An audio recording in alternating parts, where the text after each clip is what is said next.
a common question, and the short answer is no, hens don't need a rooster in order to lay eggs.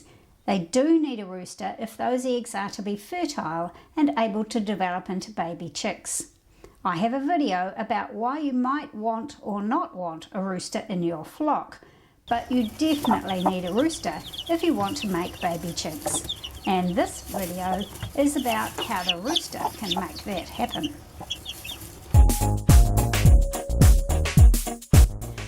Yes, someone really asked me this question, probably because they were thinking about reptiles, mammals and fish rather than chickens. But it's a good question. Let's look at some chicken anatomy. As you might remember, the egg starts out as a naked yolk that is released from the hen's ovary, and as it travels down the oviduct, it gets wrapped in albumin, the egg white, then the membranes, before finally the shell gets applied over the whole thing. Of course, the sperm, if there are any, fertilise the egg further up the oviduct before the shell is applied.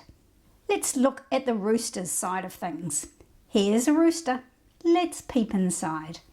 The rooster's sperm are produced in testicles, which are two pale pink organs near his backbone, just above his kidneys. Unlike mammals, the testicles are well protected, right inside his body, because rooster's sperm stays fresh at the normal chicken body temperature of 41 degrees Celsius. That's 106 degrees Fahrenheit.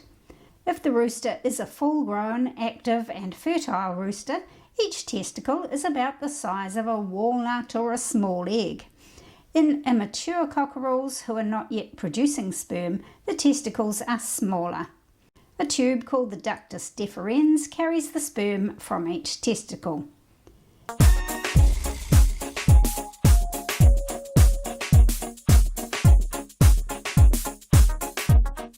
Like many questions about chickens, the answer is it depends. In general, if male and female chicks of the same breed are hatched at the same time, the males will be fertile about the same time as the females start to lay eggs, which is kind of handy really. For both sexes, that depends on their breed, the time of year, and what time of year they were hatched. I have a video that covers some of these variables in detail, specifically for the hens, of course. As male chicks grow up and their bodies come under the influence of testosterone, they develop the prominent red comb and wattles, pointed hackle feathers, long tail feathers that typify roosters. They start to look like a rooster, and of course they start to crow. At first, their crowing is quite immature.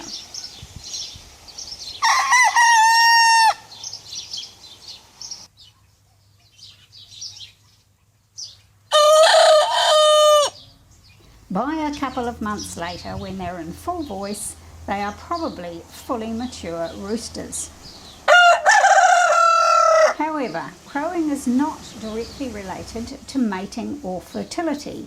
In fact, crowing seems to be more related to aggression and status than breeding or reproduction.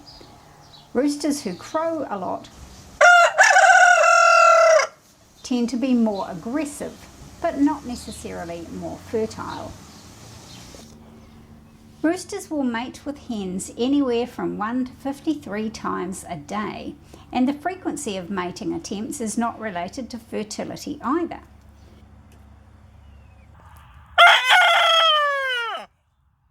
If you really want to tell whether a rooster is sexually active and fertile, you can inspect his vent. It should be pink and moist. If it's pale and dry, he's not working, no matter how boastful he sounds.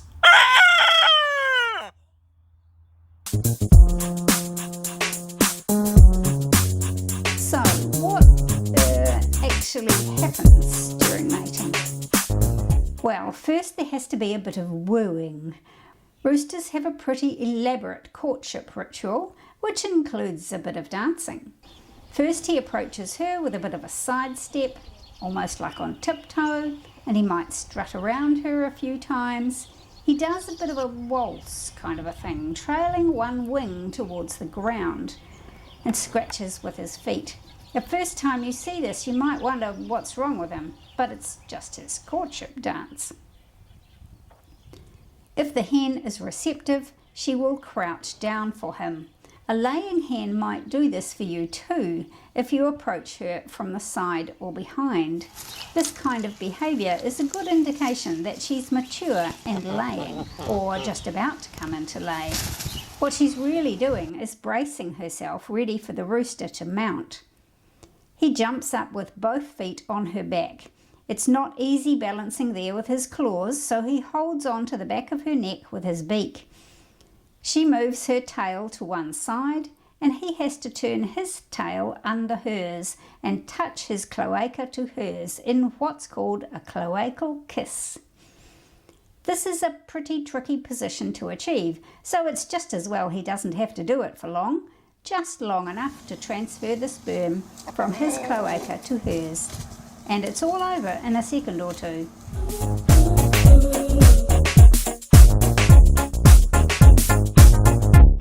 Within a couple of days after mating, the hen's eggs can be fertile and able to hatch into baby chicks. Of course, just introducing a rooster into a flock doesn't necessarily mean he immediately mates with all the hens. One of the hens might be his favourite. Often that's the highest ranking hen in the pecking order. So if you want fertile eggs, wait at least a few days after introducing the rooster to the ladies. The ideal number of hens per rooster depends a bit on their breed.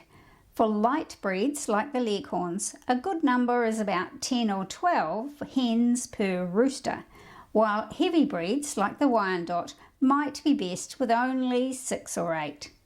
If you have a large flock of hens, then for optimum fertility you need more than one rooster. And probably what will happen is that each rooster will gather around him a group of hens that belong to him. In fact, I probably should say that he belongs to the hens, because given a selection of roosters to choose from, it's actually the hen who decides which rooster she prefers and won't let the others mate with her. One common problem with small flocks is the presence of 2 roosters and just a few hens. With 2 roosters present, one will be higher up the pecking order than the other. If the lower rank rooster tries to mate, the boss rooster will chase him off. And they can spend so much time and effort trying to outwit each other that neither of them actually does much mating.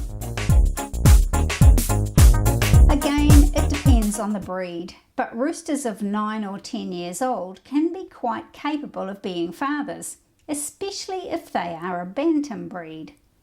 If you're crossing breeds, it's better to use a smaller rooster with larger hens than the other way round. Small breed roosters are often active later in life, and their lighter weight is easier on the hens. Fertility is affected by the rooster's age, size, breed, social standing within the flock, and the time of year. Just like the hens come into lay in the spring, the increasing day length stimulates sperm production, so the rooster is most fertile in the summer when the hens are laying the most. Although just like hens go off the lay if the temperatures are too hot, sperm production goes down in hot weather. And if it is hot, make sure your flock doesn't run out of fresh, clean water. You know that water is important for chickens. I have a video about that. If your flock runs out of water, not only will your hens suffer, so will the rooster. Depriving a rooster of water for 48 hours will reduce sperm production for up to 6 weeks. Feed is important, but in a perhaps unexpected way. For your laying hens, you want to feed with a protein concentration of around 15 to 18%. But too much protein is not good for your rooster's fertility. Ideally, he should get only about 12% protein for his peak effectiveness. People ask this for two different reasons. Maybe they had a rooster whose chicks they wanted, but who has now died or left the flock. On the other hand, maybe the hens have been with another rooster and now they want to be sure of purebred chicks from just one rooster. So, how long can one rooster's sperm keep fertilizing the hen's eggs? The answer is up to 6 weeks. Isn't that incredible? The reason for that is that the hen stores sperm in tiny structures called sperm host glands. The sperm can survive there for days or weeks. When an egg is laid, some of the sperm are squeezed out and can migrate up the oviduct to fertilize the next egg.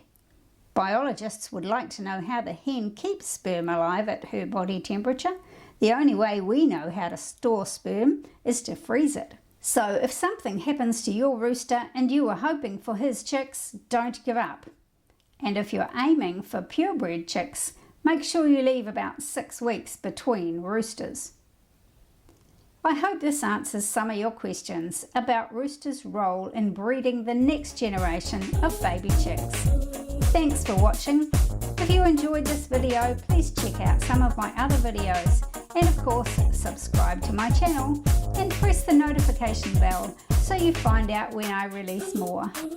Bye for now. Let's talk about safety.